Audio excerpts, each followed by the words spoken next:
Hi, this is Ron Risman at CameraTown.com, and I am here with a brand new Fuji FinePix HS10. Very difficult camera to get. They just actually shipped it starting last week, and only a few people have got it, it seems. So I decided I'm going to do an unboxing video before I start doing my review on it this weekend, and then I got to send it back. And so this is the box that it comes with. This camera has a 30x optical zoom lens. It has a 1,000 frames per second capability. It has 1080p HD video, all in a compact body.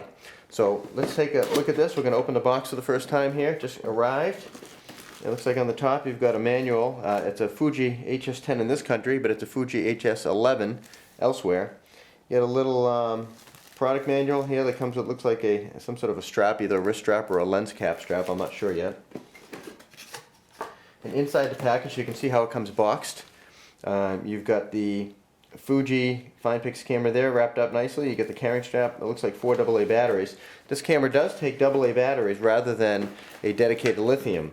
Drawbacks and benefits either way. The AA batteries you can find anywhere, but they typically don't offer great battery life, though you can use nickel metal hydride rechargeable batteries. So a lot of people like AA's because even if they're using nickel metal hydride rechargeables, which tend to last a decent amount of time, if they go overseas or they go somewhere and for some reason they can't get their batteries charged or they ran out midday, they can run into any store and get AA batteries. So there are definitely benefits and drawbacks to each. You get a carrying strap that come with it here, so we're going to take out the carrying strap. And inside here you've got a USB cable, it looks like. USB to mini USB on one end. You've got a lens cap, so that strap that we saw here was definitely for the lens cap to hold that on to the camera. And then the last thing in this box is we have the AV video up cable, so you can hook it up to a TV set. Does not look like there's an HDMI cable in the box. That's fairly normal. Most companies don't give that to you. And then the camera itself is wrapped and taped to a security tape. See if I can remove this security tape without ruining it. Let's see. Of course, it's security tape, so it's designed to get ruined, which it did, so that's fine.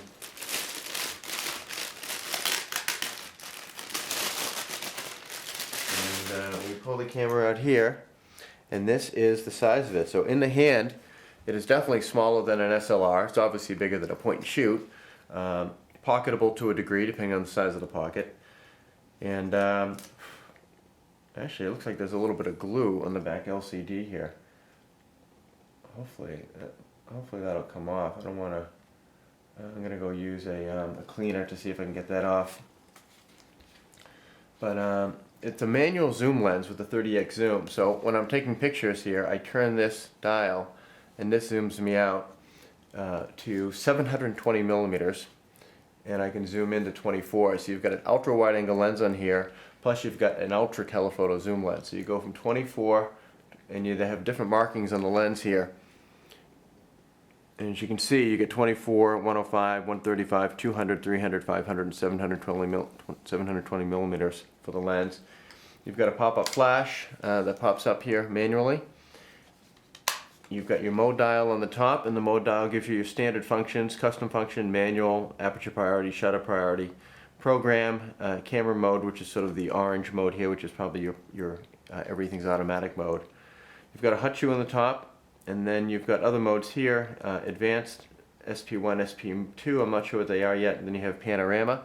The panorama mode allows the camera to do a sweep panorama, where you press down the button once, and you move the camera across the horizon, and it creates a sweep and creates a panorama for you that way. And I'm really concerned actually about this back LCD. That really worries me. So we will see what happens. Then you've got your normal dial controls here on the back. If I can bring this close, I'm not sure if the camera will focus on this or not. You've got your self-timer mode, macro mode, trash, it looks like thumbnail view, and then your flash modes. You've got a playback button here, and then you've got a display for the back panel, and then you've got a menu and a lock button here, or aperture exposure lock right here. And this is probably a dedicated video record button. And then here on this button you can switch between electronic viewfinder or the LCD. since this viewfinder in here is going to actually be a miniature LCD, which should allow you to which would allow you to see in full color, but when this is on, this will be off, etc. Then on the left-hand side here, you've got controls very similar to a DSLR, which is kind of nice. You've got aperture priority AE mode, which is your exposure mode, AF mode for focusing. You've got another AF mode, I'm not sure what that does yet, white balance mode, and then ISO settings. So you've got a lot of controls at your fingertips, which really make it nice when you're shooting, not have to go through the menu system for everything. Then in this cover panel here, you've got looks like an HDMI port. They don't give you an HDMI cable in the box, which truthfully they should, because they're locally they tend to be expensive. You can go online and find them. I have no nails, so you gotta bear with me. I can't really open this port so easily without nails. There we go. So here you've got your USB port and you've got your HDMI port, and it looks like a mini HDMI port is on here. So you'd have a mini HDI out to a regular HD cable out is what you're going to need. You've got your standard tripod mount on the bottom. It looks to be like a plastic tripod mount on the bottom, so we'll see. Then you've got your battery compartment here, which also is the reason why you've got a decent grip here, a right-hand grip, very SLR-like, and the AA batteries that go in here probably get a little bit warm when you're using them, which happens. So you've got your 4 slots for your batteries, very easy to figure out how to put them in. And then your memory card slot is going to be in this panel here, and this will take SD, SDHC, and I think the new SDXC formats. And we're going to start shooting with this over the weekend, and we will try to get up images, especially the things that are interesting about this camera that we're really going to look at right away is the high ISO capabilities. It's using a new backlit CMOS sensor, which is supposedly designed for improved noise reduction. Now, from what I've read online, Nikon, the Coolpix P100 uses the same sensor, and it did not fare that well for low light capability for high ISO noise. I'm assuming this is using the same Sony sensor, but we will see. We'll give it some tests.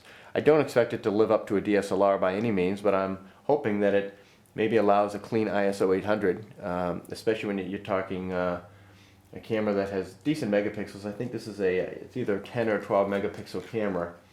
I'm guessing 10 megapixel because that is what the Nikon was, and I think they use the same sensor. And that is it. So this is Ron Risman from CameraTown.com showing you for the first time the Fuji FinePix HS10.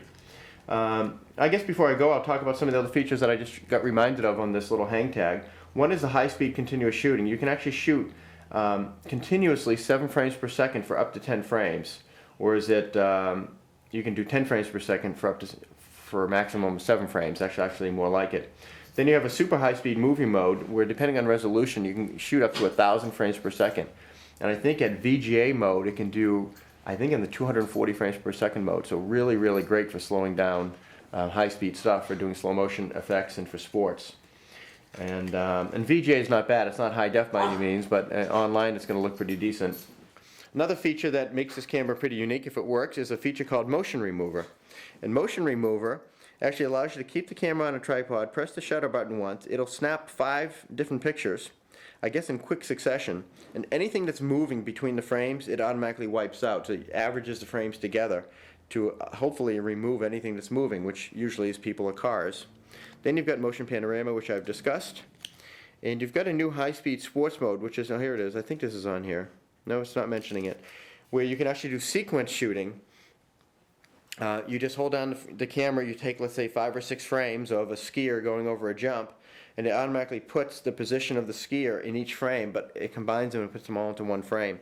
So it'll be interesting to test some of the features out of this camera, and we will be giving a review hopefully sometime maybe right around tax day, April 15th. So thank you for watching the unboxing. This is Ron Risman at CameraTown.com.